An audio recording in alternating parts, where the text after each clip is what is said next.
Shalom Bapak Ibu terkasih. Selamat berjumpa kembali dengan saya Albert Polohindang, hamba Tuhan dari Gestia CS Sentul City. Pagi ini saya akan membawakan firman Tuhan yang terambil dari 2 Samuel 12 ayat 15 sampai dengan 16. Demikian firman Tuhan.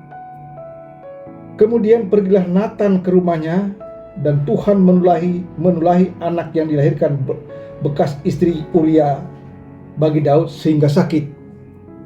Ayat 16, lalu Daud memohon kepada Allah, oleh karena anak itu ia berpuasa dengan tekun, dan apabila ia masuk ke dalam, semalam-malaman ia berbaring di tanah.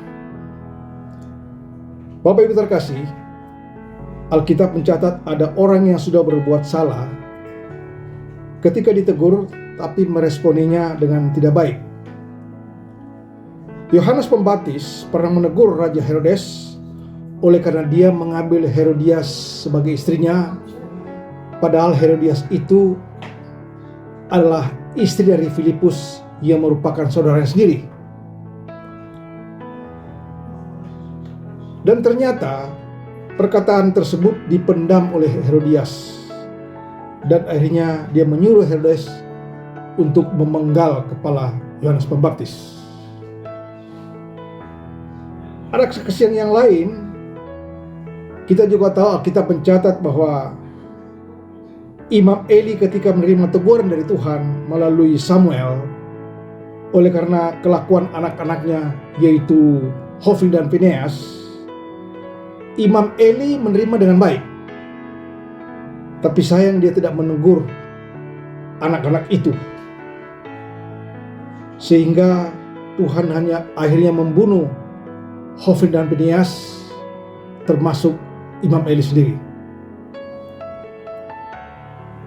Raja Daud ketika Tuhan menegur dia melalui Nabi Nathan, karena Daud mengambil Batseba sebagai istrinya dan membunuh suaminya Uria. Dia menerimanya dengan baik, walaupun berat bagi dia. Dia dengan punya penyesalan meminta ampun kepada Tuhan. Daud berdoa, berpuasa, bahkan dia tidur di tanah selama 7 hari untuk mendapat belas kasihan Tuhan, agar anaknya bisa hidup. Tapi anak yang dari Batseba tersebut akhirnya meninggal juga. Akibat Daud mau menerima teguran Tuhan melalui Nabi Nathan tersebut, dia menyesal dan meminta ampun atas dosa yang dilakukan. Akhirnya Tuhan mendengar doanya, sehingga Daud dikarunia lagi anak yang dari istri Batseba tersebut, yaitu bernama Salomo. Dan Salomo lah yang menggantikan Daud sebagai raja orang Israel ketika itu. Kiranya kesaksian Raja Daud ini menjadi pelajaran bagi kita semua, di mana ketika kita suatu saat menerima teguran Tuhan, biarlah kita mau rendah hati, menyesal dan meminta ampun pada Tuhan. Sebagaimana firman Tuhan berkata, jika kita mengaku dosa kita, maka Allah setia dan adil. Terima kasih.